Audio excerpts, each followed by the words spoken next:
Hello, my name is Danielle Hollenbeck, and I know it's been a while since I made a video on this channel, and I'm sorry about that. But in the last 9 months, I had been creating a child, and I actually had a baby on December 2nd. His name's James. He's a beautiful little boy, and now I'm 2 weeks postpartum, and I'm ready to get back into this YouTube game.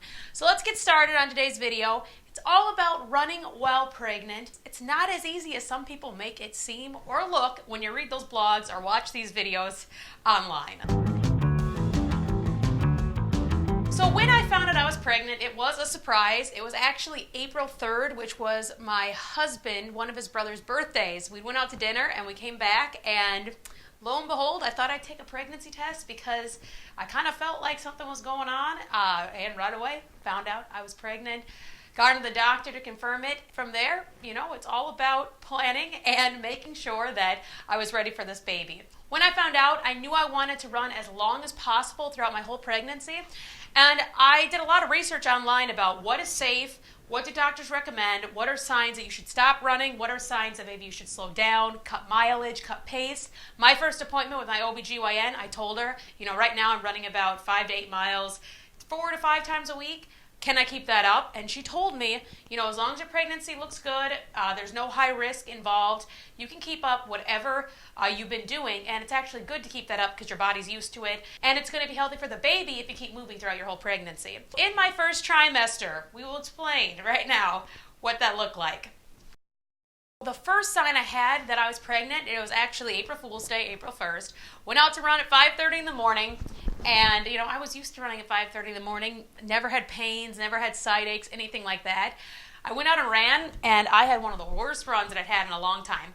And granted, I was the thinnest, most in shape I ever was. I was training for my next half marathon when I became pregnant. I, all of a sudden, just started to feel like crap on this run. So I cut it short. I was going to do 6 miles. I only did 4.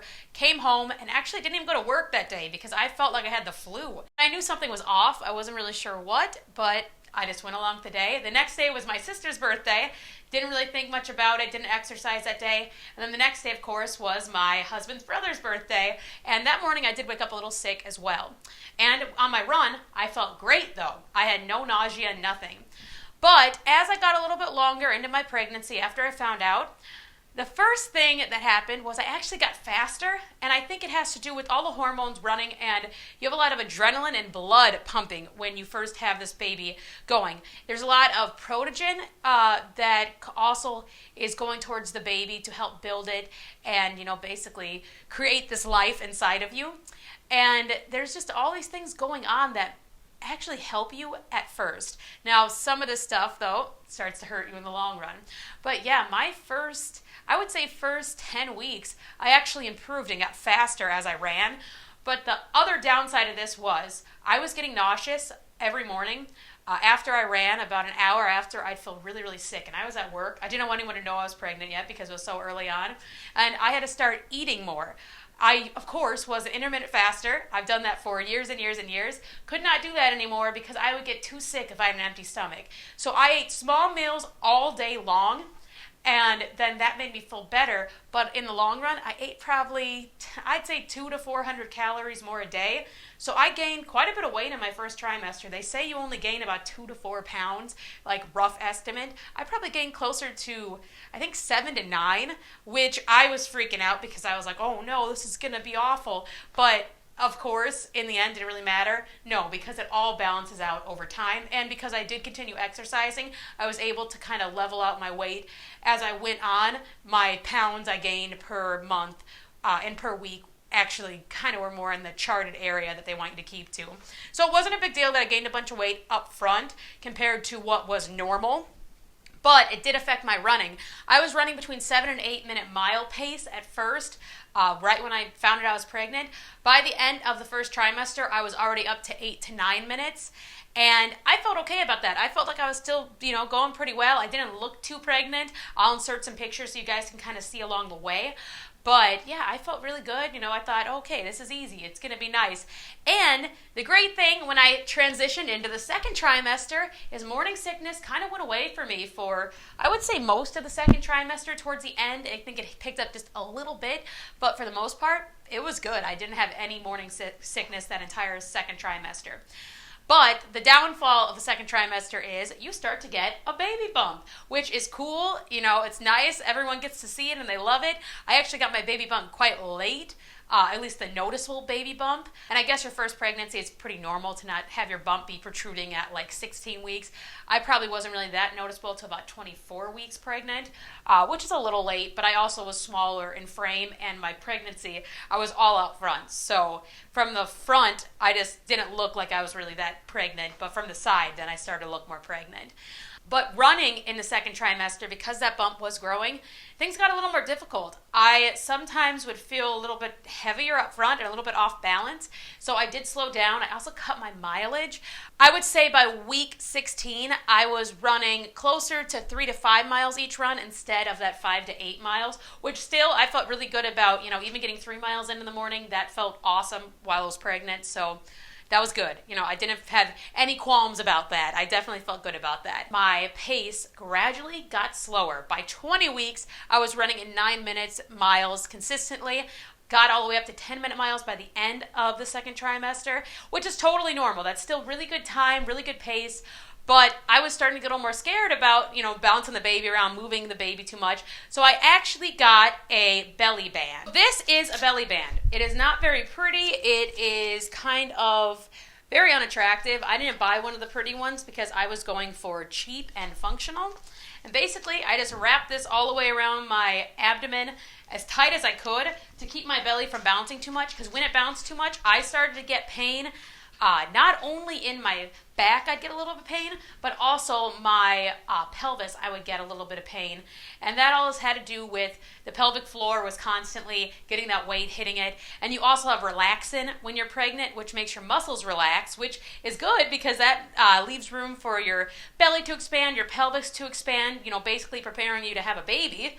But when you're running or doing any exercise, that does increase your risk of injury, and it does create some aches and pains that previously you would not have had. So that was normal, but the belly band did help me. I had friends who were runners who were pregnant at the same time as me, actually, and they said that the belly band didn't help. They stopped running around 20 weeks, but then they continued to bike, which is a great transition because you're still working a lot of the same muscles and your body still feels good. You're still getting that pump from exercise. It makes you feel good and basically keeps your energy up and your mood up when you're pregnant, because there can be some mood swings when you're pregnant. So that is one tip. Once you have to stop running, make sure that you do something else. Don't just stop doing exercise, walk, bike, do HIIT workouts, do weightlifting, something just to keep your exercise level up, because I know that when I get back into exercising, it's going to help me in the long run, because I'm not going to be starting from square one. I'll be starting from a little bit higher than square one. So by the end of the second trimester, I knew that I probably wasn't going to run all the way till the end of the third trimester, but I was going to push it as far as I could. So I actually felt really good the whole second trimester. And even my runs, I knew they were slower, but I still felt like I was getting something out of them, and I was better than riding the bike or walking. I was feeling good at the end of it, like I really got a workout in. But in the third trimester, things started to shift. So my mileage within like 2 weeks, I'm talking, I would say by about week 29, 30, I just felt like crap when I would try to run over 2 miles. So my mileage went down to 1 to 2 miles, and I'm talking I was running slow. I was running between 11 and 13-minute pace, depending on the day, depending on how I felt and how heavy my belly felt. I was running slower. And my belly was pretty small compared to other people I knew who were pregnant at the same time as me. And I just felt that so much when I was running that I was like, okay, I think time is, going to catch up with me. But I still continued to run as long as I felt, like I said, it was still doing something for me. And I was better off running than just walking or riding the bike. When I came to a point that I thought, okay, running's a little ridiculous. I'm only getting a mile in a day. I don't really feel like I'm getting as good of a workout in as I could. I started riding my stationary bike that I have at my house.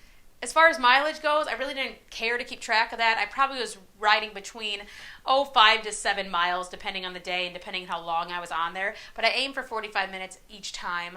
But I was doing that maybe 3 to 4 times a week instead of the 4 to 5 times of exercise that I did before I was pregnant. And it just gets harder. You get a lot more tired, and with work, I was trying to catch up on hours to make sure I had things done for maternity leave.